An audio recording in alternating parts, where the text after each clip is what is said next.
ராஜகுமார் அப்படி தான் கொஞ்சம் உணர்ச்சிவசப்பட்டு தான் பேசுவார். ஏன்னா அவருக்கான அந்த சூழல் அப்படி.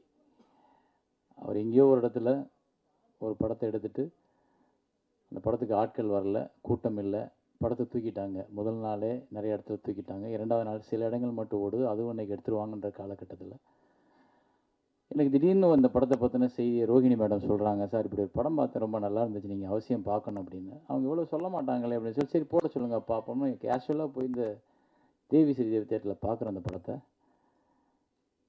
பார்த்துட்டு கொஞ்சம் நேரம் ஒன்றுமே புரியல. இப்படி ஒரு பையன் ஒரு கேமராவை தூக்கிக்கிட்டு ஒரு கிராமத்துக்குள்ளே போய் இருக்கிற சின்ன பிள்ளை, ஆயா, பாட்டேன், பாட்டி, சித்தப்பா, பெரியப்பா எல்லாம் நடிக்க வச்சு, ஆனால் சொல்லியிருக்கிற கருத்து வந்து அவ்வளோ ஸ்ட்ராங்கான கருத்து. நம்ம மடமையை கொளுத்தக்கூடிய, நம்மளோட உணர்ச்சிகளை பயன்படுத்திக்கிட்டு வியாபாரம் பண்ணுறவங்களோட பொய்யை தோல்விச்சு காட்டுற ஒரு படம். ஆனால் அது ரொம்ப நேர்த்தியாக ஒருத்தர் எடுத்துருந்தன்றப்போ சும்மாவே நம்ம ஒரு நல்ல படம் பார்த்தோம்னா தூங்க மாட்டோம். உடனே பதிவு போடுறது என்ன, அதை பற்றி பேசுகிறது என்ன, அதை கிடைக்கிற மேடையிலலாம் பேசுகிறது என்னன்னு சொல்லும் பொழுது இது எனக்கு ரொம்ப நெருக்கமான ஒரு படமாக என்னுடைய தாட்ஸாக இருந்தது. என்னுடைய கிராமத்து மக்களை நான் அதுக்குள்ளே பார்த்தேன். என்னோட கிராமமும் என்னோட மக்களும் உள்ளுக்குள்ளே இருக்கும்போது என்னால் அதை விட்டு விடுபட்டு வெளியே போக முடியாமல், சரி அந்த படத்தை என்ன பண்ணலாம் அப்படின்றப்போ, நல்லா இருக்கு இது ஏன் ஓடலைன்னு கூப்பிட்டு பேசும்போது அவர் இப்படி சொல்லும்போது அதை அந்த அந்த நேரத்தில் என்னை யாரும் நிறைய பேர் தூக்கி சுமந்துருக்காங்கல்ல, அப்போ நான் எனக்கு கிடைக்கிற வாய்ப்பப்போ நான் ஒருத்தனை தூக்கி சுமக்கணும்ல, அதானே தர்மம். அந்த இடத்துல நான் சங்கர் ராஜ்குமாரை தூக்கிக்கிட்டேன் தோள் மேலே. அப்புறம் எல்லா இயக்குநர்களையும் கூப்பிட்டு அந்த படத்தை பாருங்கன்னு சொன்னோன்னே, இப்போ சங்கர் ராஜ்குமார் கூப்பிடும்போது யாருன்னு தெரியல, வர முடியல அப்படின்றப்போ, அப்போ நான் கூப்பிட்டோன்னா அதுக்கு ஒரு கிடைக்குது. எல்லா இயக்குநர்களும் வர்றாங்க. கிட்டத்தட்ட 52 பேர் இன்றைக்கி படம் பார்க்குறாங்க இயக்குநர்கள். அன்றைக்கி லோகேஷ் கனகராஜ் படம் பார்த்தது மாதிரி அன்றைக்கி போனேன் லோகேஷோட டிசி பார்க்கறதுக்கு. எல்லா இயக்குநரும் இங்கே இருந்தாங்க. எனக்கு இதே மாதிரி ஒரு காட்சி ஏற்கனவே அரங்கேறி இருக்கேன் வெங்காயத்தில், அப்படி தான் தோணுச்சு. அத்தனை இயக்குனர் இருந்தாங்க. அப்போ அந்த வெற்றி இருக்கும்போது நம்ம கூப்பிட்டா எல்லாமே நடக்கும். அது அன்னைக்கு நான் பார்த்தேன். அதை இப்போவும் அது நடந்துச்சு, அன்னைக்கு அது நடந்துச்சு. அப்போ எல்லா டைரக்டரும் பார்த்துட்டு எல்லாரும் வெயிட் பண்ணி இந்த படத்துக்கு ஒரு படம் பார்த்தா சில டைரக்டர்லாம் சொல்லாமல் கொள்ளாமல் பின்வழியாக ஓடி போயிடுவோம் படம் நல்லா இல்லைன்னா. ஆனால் அத்தனை பேரும் நின்று அந்த திரைப்படத்தை வேல்யூ பண்ணி நின்று பேசினாங்க. அந்த 52 டைரக்டர்ஸ் பார்த்ததும் அதை பூரா கட் பண்ணி ஒவ்வொரு டைரக்டரோட கருத்துக்களையும் வீடியோவாக மாற்றி அவரோட படத்தை இடையில் இணைச்சி அதை கொண்டு போய் சன் டிவியில் போட்டு காட்டினேன். சார் இப்படி இவ்வளோ டைரக்டர் சொல்லியிருக்காங்கன்னா ரொம்ப நல்ல படமாக தான் சார் இருக்கும் அப்படின்னு சொல்லிட்டு முதல்ல 5 ரூபாய்க்கு வாங்காத அந்த படத்தை 52 லட்ச ரூபாய்க்கு விற்றோம். அந்த ஒரு முயற்சியில் அந்த 52 லட்சத்தை வச்சு 30 ரூபாய் வியாபாரம் பண்ணுறதுக்கு வச்சுக்கிட்டு இருந்தால் அந்த 20 ரூபாய் நீ வச்சுக்க, 30 ரூபாயை வச்சு விளம்பரம் பண்ணணும்னு சொல்லிட்டு மறுபடிக்கும் தியேட்டர் பிடிச்சி மறுபடிக்கும் அந்த படத்தை திரையரங்கத்தில் சேரன் வழங்கும் பெருமையுடன் வழங்குன்னு போட்டு வெங்காயம் அப்படின்னு போட்ட உடனே தியேட்டருக்காரங்க அப்புறம் தியேட்டர் கொடுத்தாங்க. மறுபடிக்கும் அது 1 வாரமோ 10 நாளோ ஓடிச்சுல்ல, 10 நாள் ஓடிச்சு அந்த படம். ஆனால் ஒரு நல்ல கலெக்ஷனை பார்த்தோம். அது கொஞ்சம் அவருக்கு அவருடைய சுமையை கொஞ்சம் இறக்கி வைக்க அது உதவுச்சு. இது சங்கர் ராஜகுமார் இல்லை, அந்த திரைப்படம் தான் அதுக்கு காரணம். சங்கர் ராஜகுமார் எனக்கு முன்ன பின்ன தெரியாது யாருன்னு. என்னை அந்த உந்துதலுக்கு தள்ளுனது அந்த திரைப்படம். அது மாதிரி நிறையா திரைப்படங்கள் நம்ம பார்த்துருக்கோம். நமக்கு அந்த கடமை அது. நம்ம உண்மையான சினிமாவை நேசிக்கிறவர்களாக இருந்தால் கண்டிப்பாக நம்ம அதை செஞ்சே தீரணும். அதை விட்டு வெளியே போக முடியாது. இவரோட படங்கள்லாம் வந்து இவர் சம்பாதிக்கிறதுக்கு சினிமாவுக்கு வரல. இவர் மண்டைக்குள்ளே நிறைய அரிப்பு, நிறைய உள்ளுக்குள்ளே யோசிச்சு சினிமாக்கெல்லாம் நிறையா பார்க்குறாரு. அப்போ சாதாரண சாமானியனும் ஒரு சினிமாவை எடுத்துட முடியும், சாமானியன்கள்கிட்டையும் சினிமாவை கொண்டு போய் சேர்த்துட முடியும், சாமானியன்களையும் சினிமாவுக்குள்ளே பயன்படுத்திட முடியுன்ற ஒரு பெரிய கர்வம் அவருக்கு உண்டு. நீங்கள் தான் அந்த மாதிரியான திரைப்படங்களையும் முன்னாடி மக்கள்கிட்ட கொண்டு போய் நிப்பாட்டினா முதல் ஷோ, முதல் விமர்சனம், முதல் ரிவ்யூ உங்கள் மூலமாக தான் வெளியே போகுது. அப்போ அந்த மாதிரி படங்களுக்கு எப்படி இப்போ இந்த படமே பார்த்தீங்கன்னா 1 அப்படின்றது வந்து இந்த படத்தில் இருக்க எல்லாமே ஒரே ஆள். இந்த புது முயற்சிக்காகவே நம்ம அதை பாராட்டணும். ஆனால் அந்த புது முயற்சியை சிறப்பாக செஞ்சுருக்கிற ராஜ்குமார். அந்த படத்தை பார்த்துட்டு அந்த படத்தை பார்க்கும்போது எனக்கு என்னப்பா நீயே இவ்வளவையும் தூக்கி சுமந்துருக்கிய, எப்படி இது முடிஞ்சிச்சா, எப்படி அப்போவே அவர் கொஞ்சம் நல்லா இருந்தது. ஆனால் அது இப்போ மறுபடியும் இன்னும் நிறைய மாற்றி ரீஷூட் பண்ண மாதிரி திருப்பி ரீஒர்க் பண்ணி சிஜியில் எல்லாம் எல்லாத்தையும் மாற்றி இப்போ இந்த அப்போ பார்க்கும்போது இல்லை, இப்போ இருக்குதெல்லாம் இதில் தொங்குறது நீங்கள் தான், மேலே இருக்குது நீங்கள் தான். அந்த மாதிரி படத்தில் வந்தீங்கன்னா இப்போ நம்ம ராஜ்குமாராக தெரிவார், ஆனால் வேறு ஆளாக தெரிவார். அதுக்கு எவ்வளோ மெனக்கடன் பாருங்க. ஒரே ஆள் நடித்து, ஒரே ஆள் இயக்கம் பண்ணி, ஒரே ஆள் ஒளிப்பதிவு பண்ணி, ஒரே ஆள் லைட்டு பார்த்து, ஒரே ஆள் எடிட் பண்ணி, ஒரே ஆள் சவுண்ட் ரெக்கார்ட் பண்ணி, இது எல்லாத்துக்கும் அவ்வளவு டைம் எடுக்கும். கிட்டத்தட்ட 3 வருஷம் 4 வருஷம்ன்றது உங்களுக்கு குறைவு. இன்னும் 10 வருஷம் கூட ஆகலாம் ஒரு சில படங்கள். அப்படிலாம் நடந்திருக்கு. ராஜ்குமார் கிட்ட நான் சேர்ந்ததுக்கு மிக முக்கியமான காரணம் யாருன்னு கேட்டிங்கன்னா, பகுத்தறிவு பகலவன் தந்தை பெரியார் அவர்கள் தான். என்ன எனக்கு ஃபோன் பண்ணது வந்து தந்தை பெரியார் திராவிடர் கழக தலைவர் கோவை ராமகிருஷ்ணன் தான் ஃபோன் பண்ணார். நம்ம தம்பி ஒருத்தர் வராருங்க, ஐயாவோட தொண்டர். நீங்கள் என்னென்னு பார்த்து என்ன முடியுமோ செய்யுங்க. ஏன்னா அவருக்கும் பெருசாக சினிமா பற்றியெல்லாம் தெரியாது ராமகிருஷ்ணனுக்கு. வந்தால் இப்படி ஆசிட்டிஸ் நீங்கள் சத்யராஜாவே வரணும், அதில் ஒரு பாட்டு வருது, அதில் மட்டும் பெரியார் கெட்டப்பில் ஒரு 4-5 ஷாட் வந்தீங்கன்னா போதும் அப்படின்னு சொல்லி பண்ணேன். எனக்கு வந்து ஒரு படம் நடிக்கல எப்படி வரும் அப்படிங்கிறது தெரியாது. கேரக்டர் ரோல் பண்ண ஆரம்பிச்சதுக்கப்புறம் கதாநாயகன் நடிக்கலையாவது முழு கதையை சொல்லுவாங்க. இவங்க மியூசிக், இவங்க கூட நடிக்கிறவங்க கவுண்டமணி அண்ணன், செந்தில், அது இதுன்னு ஒரு ஒரு ஒரு பேக்கேஜ் இருக்கும். இப்போ கேரக்டர் ரோல் பண்ணிக்கிட்டு இருக்கீங்களா ஒரு 20 வருஷமாக வந்து நம்ம கேரக்டர் தப்புலாம் இருந்தால் போய் நடிச்சுட்டு வந்துடுது, அவ்வளோதான். நானும் கூட அதுக்கு ஒரு பஞ்சு டயலாக் வச்சுருக்கேன். வால்டர் வெற்றிவேல் அமெரிப்படை காலத்தில் சினிமா என் கையில் இருந்தது, இப்போ நான் சினிமா கையில் இருக்கேன். அதனால வந்து போனோமா வந்தோமா அதுதான். அப்புறம் நான் நடிக்காத படத்தினுடைய இசை வெளியீட்டு விழா ப்ரமோஷனுக்கெல்லாம் நான் போகிறதில்ல. இப்போ சேரன் சார்னா போய் ஆகணும், என்ன எழுத்தாளர் சங்க தலைவர், இயக்குனர் சங்க தலைவர், தயாரிப்பாளர் சங்க தலைவர்னா போய் ஆகணும். நான் ஏன் போகிறதில்லைன்னா பிரச்சனை என்னென்னா, மாதம் மாதம் ஒரு படம் வருது.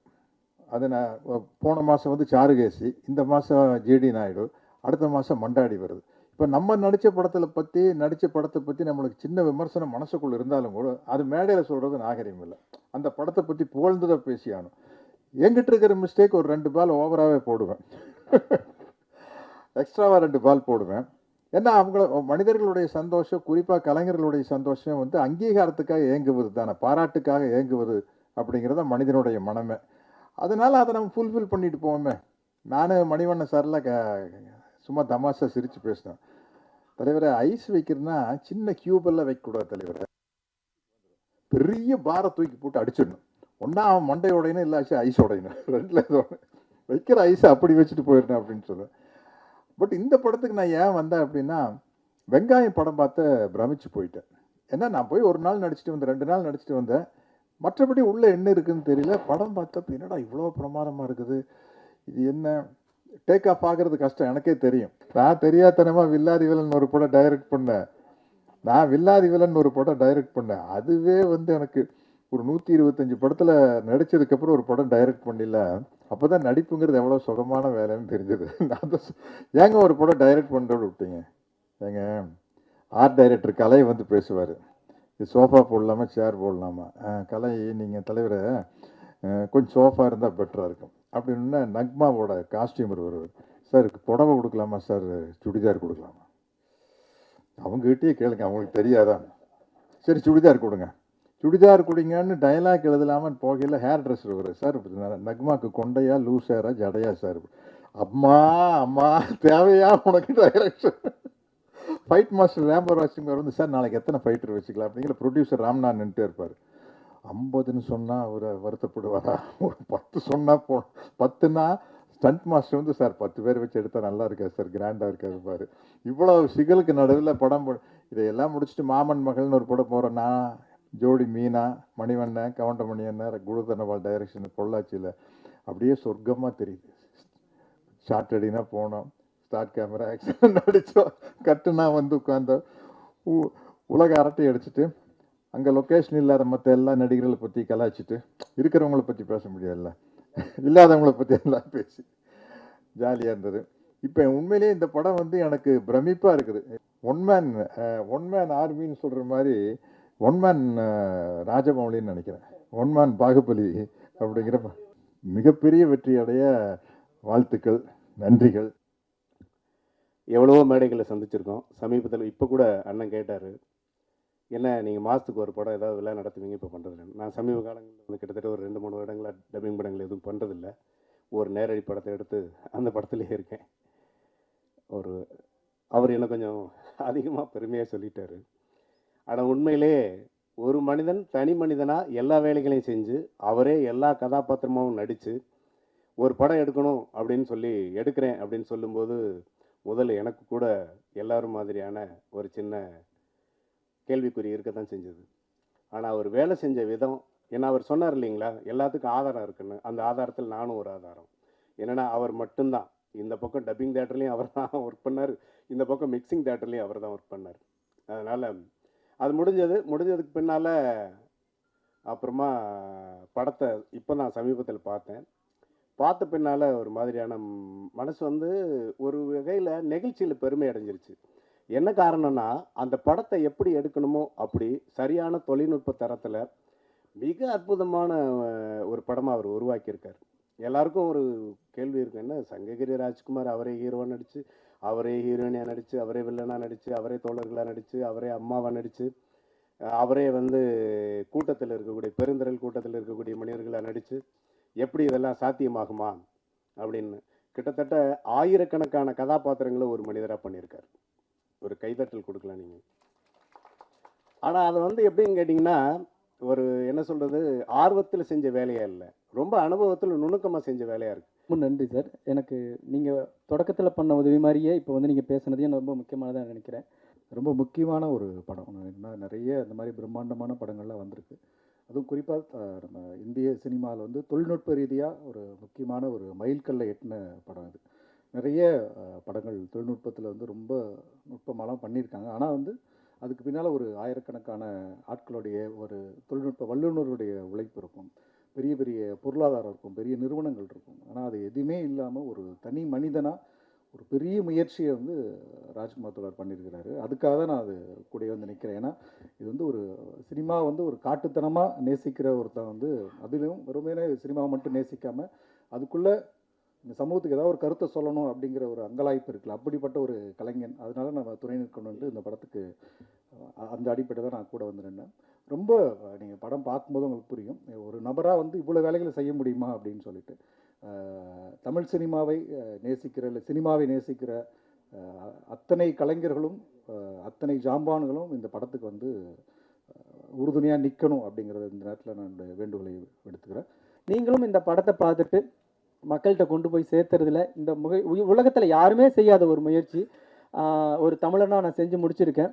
அதை இன்னைக்கு முடிச்சிருக்கேன். எனக்கு நான் சொல்லுவேன், ஆகஸ்ட் 21 அந்த படம் பெரிய வெற்றி தான் அப்படின்னு நினைக்கிறேன். ஏன்னா எத்தனையோ வாய்ப்புகள் இருந்தது, எத்தனையோ சந்தர்ப்பங்கள் இந்த படத்தை பாதியில் கைவிடுறதுக்கு இருந்தும் முடிச்சு கொண்டு வந்து சென்சார் பண்ணி திரையரங்கத்துக்கு கொண்டு வரதே பெரிய வெற்றியாக தான் நினைக்கிறேன். அவ்வளோ அயற்சியாகவும் டயர்டாகவும் இருக்குது.